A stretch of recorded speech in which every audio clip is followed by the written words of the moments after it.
Bueno, vamos a continuar con nuestra clase del Nuevo Testamento, su trasfondo y su mensaje. Y hoy vamos a estar tocando un tema bien chévere, y es el tema de la teología judía. Y hay algo que quiero recalcar, y por eso lo puse en letras grandes, porque quiero que ustedes vean el contraste de lo que era el paganismo. El paganismo era politeísta, como lo estuvimos viendo en los otros audios, mientras que la teología judía estaba basada en el monoteísmo. El monoteísmo, o sea, era un solo Dios. Y el credo judío, básicamente, podemos decir así, afirmaba que el monoteísmo era el contraste a todas las deidades que podían ofrecer. Y está en Deuteronomio 6:4 que dice: oye, Israel, Jehová nuestro Dios, Jehová uno es. ¿Ya? Entonces, esto queda claro que era un solo Dios. Los judíos enseñaban también la posibilidad de una relación con Dios que enfatizaba la paternidad. Esta es otra muestra, ¿no? Ellos veían a Dios como Padre. Dios creó a los seres humanos para guardar todos sus mandamientos. Entonces, había una necesidad de la obediencia en el antiguo pacto para poder tener el favor de Dios. Entonces tenían que ser obedientes a la ley moral y a la ley ceremonial. ¿Ya? El periodo veterotestamentario, que básicamente cuando estamos hablando de periodo veterotestamentario, estamos hablando de todo lo que es perteneciente al Antiguo Testamento, ¿sí? Y la teología judía veterotestamentaria tenía un énfasis realmente en el destino de la nación judía, mientras que en el periodo intertestamentario, que es el tiempo que hay entre el Antiguo y el Nuevo Testamento, empezó a entrar un énfasis donde lo central era el individuo, ¿sí? Entonces habla de una doctrina de resurrección, la doctrina de la venida de un libertador político que iba a ser el Mesías, y ellos esperaban que iba a ser una fuerza militar grande que iba a poder aplastar el imperio romano, ¿no? También se hablaba de cosas que tenían que cumplir los prosélitos en la religión. Los prosélitos son las personas que estaban iniciándose o que estaban siendo aceptados en la religión judía. Y habían dos cosas: una, que tenían que hacerse la circuncisión, y otra, que tenían que cumplir todos los aspectos morales. ¿Ya? Es bien tremendo porque esta tendencia dio nacimiento a sectas judías o sectas del judaísmo. ¿Ya? Cuando nosotros estamos hablando de la palabra secta, estamos hablando o sectarismo, cualidades o actitudes propias de la persona que defiende o sigue con fanatismo e intransigencia una idea o una doctrina sin admitir ninguna crítica sobre la misma. ¿Ya?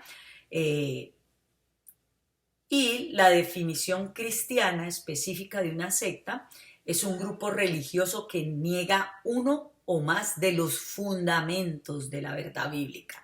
Fundamentos, ojo, de la verdad bíblica. ¿Ok? Entonces, en base a esto, nosotros podemos ver muchas sectas. Una de estas sectas dentro del judaísmo, ¿no? Porque estamos hablando de las sectas del judaísmo. Una de estas sectas es la secta de los fariseos, que era el grupo judío más grande e influyente en los tiempos neotestamentarios. Neotestamentario es el Nuevo Testamento, ¿ok? Ellos aceptaban las directivas de la ley oral y de la escrita. Entonces, estos se habían ido originando con los Hasidim. Acuérdense que los tuvimos viendo cuando les estuve hablando de los macabeos, ¿verdad? Ellos no aceptaban todo el canon del Antiguo Testamento, pero daban mucha atención a la observancia rígida de la ley y de la tradición. Esta era la característica de ellos. Desde ahí vienen, quiero dejarles esto claro también. Eran espirituales, pero ellos creían también en la existencia de ángeles, de espíritus, la inmortalidad del alma, la resurrección del cuerpo, ¿ya? Ellos recibieron bastantes denuncias de Jesús en el tiempo neotestamentario. De ahí vienen los saduceos, que los saduceos los relacionan con el nombre de Sadoc, ¿sí? Un sumo sacerdote durante los días de David y de Salomón. Entonces, los hijos de Sadoc constituían la jerarquía sacerdotal durante el tiempo de la cautividad. Esto lo pueden mirar en Segunda de Crónicas 31:10. Y el nombre persistió con ese título hasta el tiempo de Jesucristo. Históricamente los saduceos sugirieron que aceptaban el Torá o la ley como la autoridad superior a la de los profetas y de los escritos. Eran menos numerosos que los fariseos, pero eran más racionalistas, no creían en una resurrección corporal y negaban la existencia de los espíritus y de los ángeles. Por eso es que había tanto conflicto entre ellos, ¿no? Y muchas de las veces cuando Jesús fue, ellos querían ver qué pensaba Jesucristo, le preguntaron sobre la resurrección. Otra secta eran los esenios. Esta secta pues realmente no se menciona en el Nuevo Testamento y mucha de la información de ellos viene más que todo de un historiador judío, Josefo. Y parece que era un pequeño grupo ascético con los requisitos de la admisión y muy estrictos, ¿no? Probablemente se separaron de los fariseos por las metas políticas de todos los gobernantes asmoneos, es lo que dicen, ¿no? Ellos eran muy sobrios, eran recatados en sus hábitos y se parecía a los fariseos en su teología. Muchos eruditos identifican a los esenios con los residentes de la comunidad Qumran, cerca del Mar Muerto. ¿Ya? Después vienen los celotes. Los celotes prácticamente podemos decir que eran como los revolucionarios, ¿no? Los celotes estaban fanáticos y dedicados a la revolución para que el poder romano fuera derrocado. Y rechazaban el pagar impuestos a Roma. Ellos iniciaron muchas revueltas contra sus amos los romanos y esto resultó en destrucción de Jerusalén en el año 70 después de Jesucristo. Y aunque el término celote llegó a ser identificado con el levantamiento del año 70, pudo haber tenido su connotación política desde mucho antes, ¿no? De ahí vienen los herodianos, que era el grupo que contenía una minoría de judíos influyentes que apoyaban la dinastía de Herodes. Y fueron de los que se mencionan en el Evangelio de Marcos, Marcos 3:6, que ellos fueron junto con los fariseos que estaban conspirando para que Jesús muriera. Vienen después los escribas, que eran técnicamente un grupo profesional, más bien que religioso, ¿no? En vez de religioso era profesional, y ellos interpretaban la enseñanza del Antiguo Testamento, daban opiniones judiciales en casos que se llevaban ante ellos, y en los tiempos de Jesús la mayoría de los escribas eran fariseos, pero no todos tenían las habilidades teológicas que tiene un escriba, ¿sí? Entonces los escribas en el Nuevo Testamento llegaron a estar bajo la misma condenación de los fariseos, ¿no? Esto lo podemos ver en Mateo 23:2, el 3, el 15, el 23, el 25, el 27 y el 29. Habla mucho de ellos. Esto que yo les estoy dejando aquí, vuelvo y les repito, como les repito en todas las clases, no es para que ustedes se lo aprendan de memoria, sino para que ustedes vean el contexto que se manejaba en el periodo donde Jesús estuvo, para poder nosotros poder ver el trasfondo y todas las influencias de, de doctrinas que habían en el Nuevo Testamento. Otra parte bien importante que vamos a tratar hoy y es el templo. Y sabemos que el templo original que fue construido por Salomón, que fue el primero que construyó un templo para Dios, fue destruido por las tropas de Nabucodonosor más o menos en el 586. Lógicamente este templo fue reedificado en el tiempo de la restauración y se mantuvo más o menos todas las especificaciones que habían sido dadas desde la construcción del primer templo. Se caracterizaba porque había un atrio exterior, que era el atrio de los gentiles, le decían ellos, y donde todo el mundo tenía acceso. Dicen y los historiadores que ahí fue donde entró Jesús y de ahí fue que sacó a todos los que estaban vendiendo y todas las cosas. Después de eso también había un interior más profundo y habían dentro de ese interior habían dos atrios, el atrio para las mujeres y el atrio de Israel, que era para los hombres. Había otro atrio sacerdotal, ¿ya?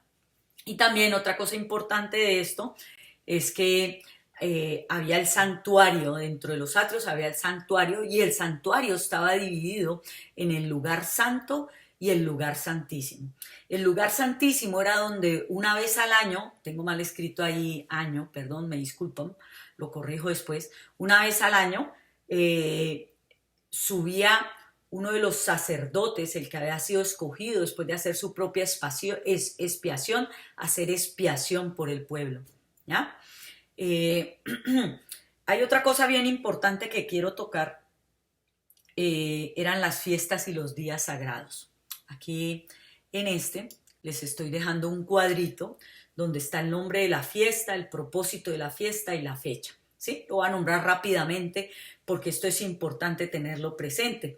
¿Ya? Una de las primeras fiestas era la fiesta de la Pascua y panes sin levadura, que está narrado en Juan 13, y conmemora el éxodo de Egipto y comienza con la cosecha de granos. ¿Ya? Eso está explicado también en Levítico 23 del 10 al 14.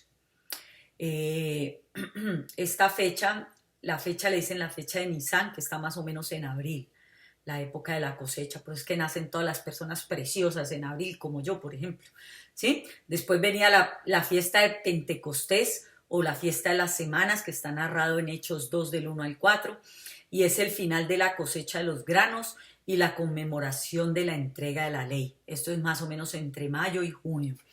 Después viene la fiesta de las trompetas o el Rosh Hashanah, que es el comienzo del año de los judíos, que es entre septiembre y octubre, que es en el tiempo donde se cree que fue el nacimiento de Jesucristo.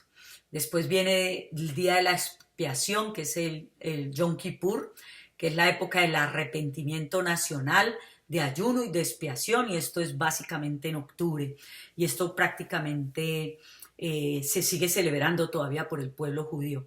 Después viene la fiesta de los tabernáculos o las cabañas, que está narrado en Juan 7, del 2 y el 3, y es la conmemoración del tiempo de vagar por el desierto y el final de la cosecha de uva. Es una fiesta muy alegre y muy popular y también es en octubre.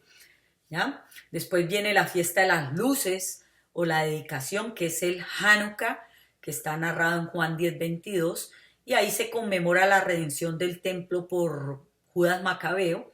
Las luces brillantes en el hogar y en el templo son características y prácticamente es como la Navidad de los judíos, lo decimos nosotros, y se celebra también en diciembre.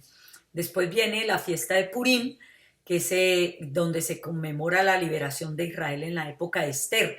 Si alguno de ustedes ha escuchado el libro Esther o ha leído algo sobre el libro Esther, el pueblo de Dios quería ser destruido y Esther entra, irrumpe ante el rey después de haber hecho un ayuno y se da la liberación del pueblo, y esto se celebra y se celebra por lo general en el mes para nosotros, que es el mes de marzo, que es la fiesta de Purim.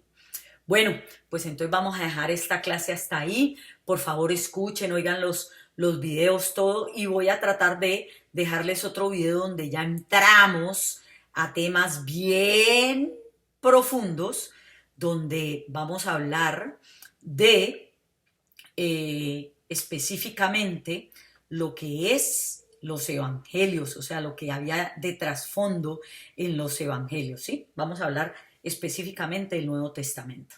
Entonces, los dejo con esto, estudien, no lo den por sentado y seguimos para adelante. Muchas gracias por seguir aprendiendo, por seguir compartiendo también las enseñanzas, ¿ok? Un abrazote.